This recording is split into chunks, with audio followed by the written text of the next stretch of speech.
এখানকার ব্লক সভাপতি, ওর নাম আমি মুখে আনবো না, ওই বেটাকে আমি ভালো চিনি। আফাজ ভাই পালিশ করে দিয়েছে একটু আগে তার বক্তব্যে। ওগুলো একবারে পাতি জিনিস, 5 পয়সা 10 পয়সার মাল। ওদের আমি ওকে কাউন্ট করছি না, কিন্তু ব্লক সভাপতি, পুলিশ, বিএলআরও মিলে বালি লুট চলছে, সরকারের ঘরে রাজস্ব যায় না। কোন নদীর অস্তিত্ব আছে? আপনি বাবু বলুন তো, 1,20,000 টাকার ঘর, 2,000 টাকার বালি, 10,000 টাকা কিনতে হচ্ছে কার জন্য? কার জন্য? কোন লোকের ঘর তৈরি করতে পারছে না এই টাকাতে। শুনুন, আমাদেরকে হিন্দু মুসলমান করতে হয় না।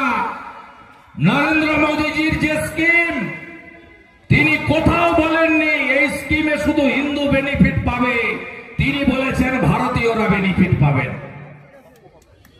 আজকে বলুন, মমতা বন্দ্যোপাধ্যায় যারা টোটো চালিয়ে খান, কত গরিব মানুষ, বেকার যুবকরা, গ্রাজুয়েট ছেলেরা টোটো চালাচ্ছে, 300 টাকা 400 টাকা হলে একটু বাড়িতে তরি তরকারি, মাছ তো কেনার সুযোগ নেই, ওই টাকাতে একটু ডাল ভাত আলু মাখা অন্তত হয়ে যাবে। এই সরকার, এই মুখ্যমন্ত্রী আত্মীয়দের নামিয়েছেন, পরিবহন দপ্তরকে নামিয়েছেন, পুলিশকে নামিয়েছেন। মুর্শিদাবাদ জেলায় 250টা গ্রাম পঞ্চায়েত, দমকল জঙ্গিপুর থেকে, জিয়াগঞ্জ মুর্শিদাবাদ থেকে, কাঁদি বহরমপুর থেকে, বেলডাঙ্গা থেকে যত পৌরসভা আছে মিলালে অন্তত 50,000 যুবক, কিছু যুবতীও আছে, সংখ্যায় কম হলেও মহিলারাও টোটো চালান, দেখেছি আমরা রাস্তায়। আজকে তারা, তাদের পেটে লাথি মারা হচ্ছে, বলছে রেজিস্ট্রেশন করো। রেজিস্ট্রেশন করতে হবে শোরুমে, শোরুমের সঙ্গে বকরা করে রেখেছে তৃণমূল। 15,000 টাকা শোরুমে রেজিস্টার করতে হবে, পার রেজিস্ট্রেশনে তৃণমূলের 5,000 করে টাকা আছে। বলছে 1,000 টাকা রেজিস্ট্রেশন ফি জমা দাও, মাসে 100 টাকা করে মমতা ভাত তুলবে আপনাদের কাছ থেকে। একদিকে পরিযায়ী শ্রমিক, একদিকে বালি চুরি, একদিকে ধানের দাম নেই। 30 কুইন্টাল মাথা পিছু ক্রয় করা হতো গত বছর পর্যন্ত। এবারে যাবেন কিষাণ মান্ডিতে, ধান তো উঠছে, ঝাড়াই বাছাই করে বস্তা করার পরে নিয়ে যখন যাবেন, বলবে এবারে মাননীয় মমতা ব্যানার্জির সরকার মা মাটি মানুষ নাকি বলেন, 10 কুইন্টালের বেশি ধান এবারে সরকার কিনবে না। আর এই টোটাল লোকদের কাছ থেকে চাঁদা তোলা হবে। 15,000 টাকা রেজিস্ট্রেশন শোরুমে, 100 টাকা করে মাসে, সামনে ভোট, আবার 200 টাকা ভাতা বাড়াতে হবে, টুপি পরাতে হবে বাংলার জনগণকে। তাই টোটাল লোকেদের কাছ থেকে একসঙ্গে 1000 আর 600-1600 টাকা করে তুলবে। ভাবতে পারেন কত বড় অন্যায়। এর বিরুদ্ধে আপনারা গর্জে উঠবেন না? বিদ্যালয় ধ্বংস, কলেজ ফাঁকা, হসপিটালে কিচ্ছু নেই, শুধু রেফার করে। Barua hospital refer to Kandi, Kandi hospital refer to Berhampore, Berhampore refer to Kolkata. স্বাস্থ্যসাথীর ভুয়া কার্ড চলে, হ্যাঁ কি না বলুন? কোন নার্সিং হোম কার্ড নেয় না। যান বহরমপুরে বড় লোকের নার্সিং হোমে, বলবে ক্যাশ না কার্ড।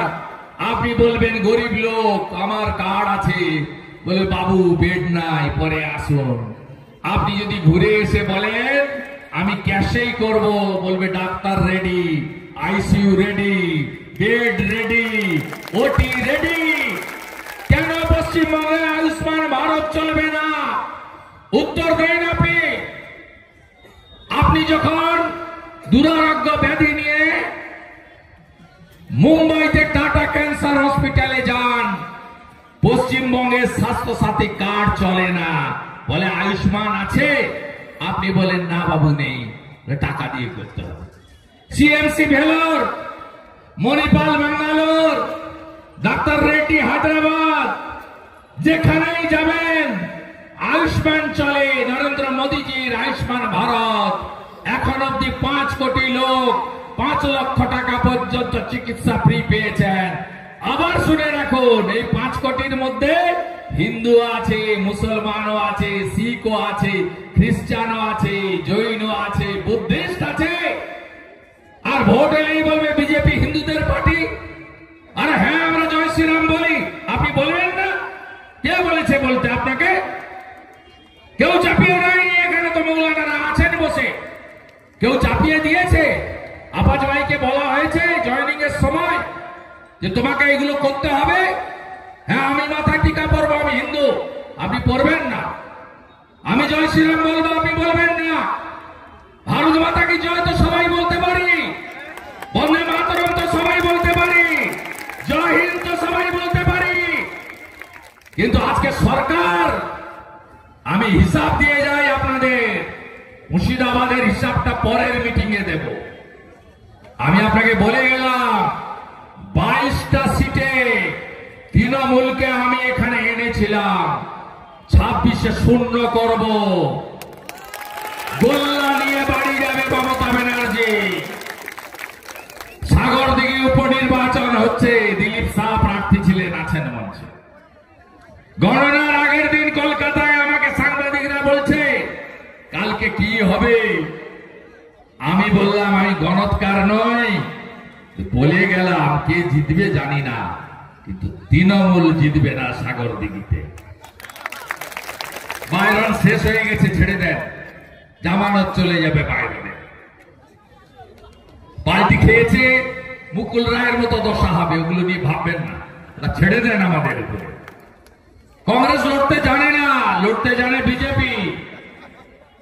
যদি তৃণমূলকে সরাতে হয়, চুরি দুর্নীতি বন্ধ করতে হয়, পুলিশি রাজ খতম করতে হয়, থানাগুলো পার্টি অফিস, সিভিক ভলেন্টিয়াররা সব পার্টির ক্যাডার হিসেবে ব্যবহার করে, ভিলেজ পুলিশকে ব্যবহার করা হয় তোলার কাজে। কদিন আগে এই মিনাল বলে একটা ডাকাত আছে, আইসি কাঁদি কিভাবে মেরেছে গ্রামের লোককে আপনারা দেখেছেন। আমি এর পরে টুরে যাকে মেরেছে তার বাড়িতে যাব, প্রাক্তন সাংসদ গেছিল, আমি টিভিতে দেখেছি, যাব। এই গুন্ডাদের রাজত্ব খতম করতে হবে। পুলিশের বেতন কে দেয়? বেতন আপনার আমার ট্যাক্সের পয়সায় হয়। পিসিও দেয় না, ভাইপো দেয় না, মাহিয়ালামও দেয় না, আর ডেভিড অপূর্ব সরকারও দেয় না। এটা কান খুলে শুনে রাখা দরকার রয়েছে সব পুলিশের। এই অন্যায়, অত্যাচার, মিথ্যাচার সত্যবাবু জয়তে রেখে অশোক স্তম্ভের মর্যাদা করছেন। সিআরপিসি আইপিসি ছিল, এখন বিএনএস, ভারতীয় ন্যায় সংহিতা, তার অপমান করছেন, অমর্যাদা করছেন। রেশন পান না, ডিএ পান না,